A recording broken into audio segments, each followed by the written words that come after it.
باب اول کو ہم آپ کے سامنے پڑھیں گے تو انشاءاللہ تعالی آپ کو اس کے بارے میں مکمل معلومات حاصل ہو سکیں گی۔ سامعین، ابھی تک ہم نے جتنی ان کی گفتگو پڑھی ہے، ان کے اوپر جو اعتراضات وارد کیے گئے تھے ان کا انہوں نے جواب دیا ہے۔ ایک بات میں آپ کے ذہن نشین کرنا چاہتا ہوں، یاد رکھیے گا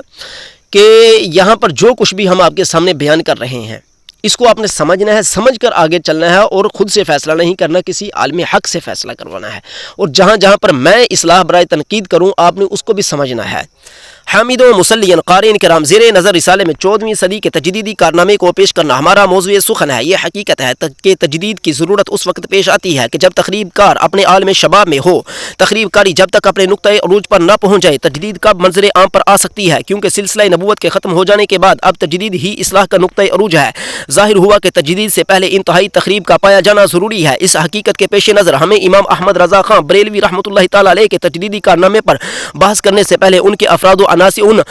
و عناصر کو ضرور دیکھنا ہوگا جنہوں نے 13ویں صدی کے اواخر اور 14ویں صدی میں اصلاح کے نام پر اسلام کا حلیہ بگاڑنے کی جسارت کی۔ امت محمدیہ کے 1300 سالہ اجتماعی اور مسلمہ عقائد و نظریات سے انحراف کر کے غیر اسلامی نظریات کی مقدس شجر اسلام میں پیوندکاری کی۔ اس طرح ان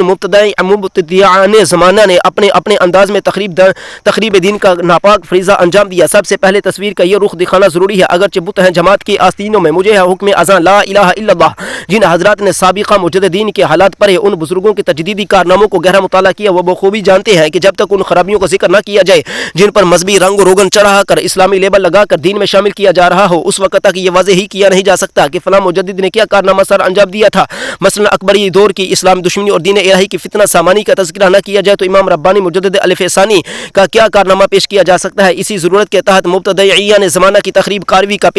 تخریب کاروں کی کارروائی پیش کرنا لازمی آیا اور ہمیں اس گندگی کو کریدنا ضروری سمجھا۔ ہم نے اس گندگی کو کریدنا ضروری سمجھا۔